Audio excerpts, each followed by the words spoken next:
other leaders in South Carolina and Tennessee about the broad and devastating impacts of Hurricane Helene. It's not just a catastrophic storm, it's a historic, history-making storm. The entire Southeast and Appalachia. Damage from the hurricane stretches across at least 10 states. Winds over 120 miles an hour in some places. Storm surges up to 15 feet and record flooding. Communities are devastated. Loved ones waiting, not sure if their loved ones are okay, and they can't contact them because there's no cell phone connections.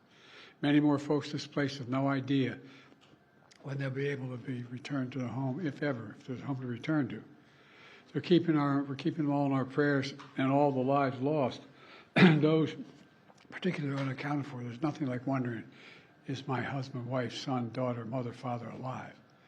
And many more who remain without electricity, water, food, and communications. Whose homes and businesses have washed away in an instant.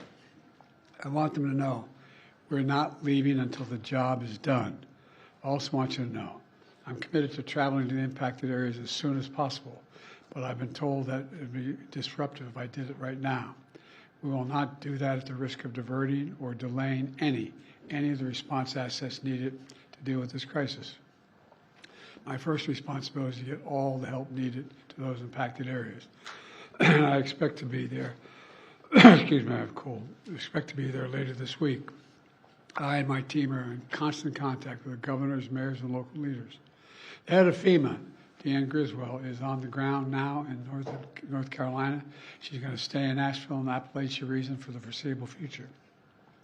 There's been reports of over 100 dead and consequence of this storm, and there are reports of up to 600 people unaccounted for because they can't be contacted. God willing, they're alive, but there's no way to contact them again because of the lack of cell phone coverage.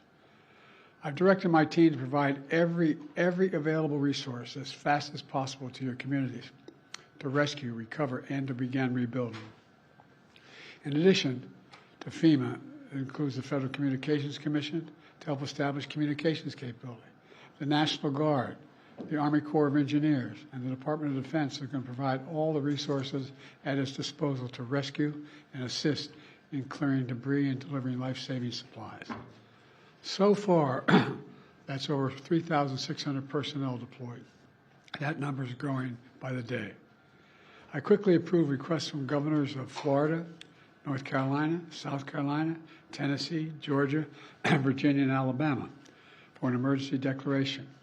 And I approved additional requests for the governors of North Carolina, Florida, South Carolina, and for a disaster declaration to pay for debris removal and provide financial assistance directly to survivors. FEMA and the Small Business Administration are there to help the residents whose homes and businesses were literally destroyed, washed away, or blown away. And the federal search and rescue teams have been working side by side with state and local officials and partners in very treacherous conditions to find those who are missing. And they'll not rest until everyone's accounted for. I want to thank all the first responders and everyone who's been working around the clock. One of the brave teams who's volunteered to be there is from San Diego County Fire Department, set to travel all the way from California to North Carolina to help. But on their way, they were in a terrible car accident in Louisiana. We pray for their full recovery, but it was a bad accident. We know there's more to do, and we'll continue to surge resources, including food, water, communications, and life-saving equipment. We'll be there, as I said before, and I mean it, as long as it takes to finish this job. Let me close with this. As president, I've seen firsthand the devastating toll that disasters like this take on families and communities. I've been on the ground in many disaster areas since I've been president. Excuse me, and I've heard dozens of stories from survivors about how it feels to be left with nothing, not even knowing where or when to get back on track. I'm here to tell every single survivor in these impacted areas that we will be there with you as long as it takes. For the sake of yourselves, and your families, I urge everyone returning to their communities and home to listen to the local officials and follow all safety instructions. Take this seriously. Please be safe. Your nation has your back, and the Biden-Harris administration will be there until the job is done. God bless you all, and I'm thinking of those that are still wondering where your loved ones are. Thank you. We need to supplemental to help the people in the Southeast, Mr. President. Say again? We need to ask Congress for a supplemental. That's my expectation, yes. You know, roughly how much you're thinking? Not yet. This is a historic storm. It's devastating. They've never seen anything like this before. And some of them are back-to-back, 3 storms in a row. So it's really, really devastating. Would you consider asking Congress to come back for a special session to pass a supplemental?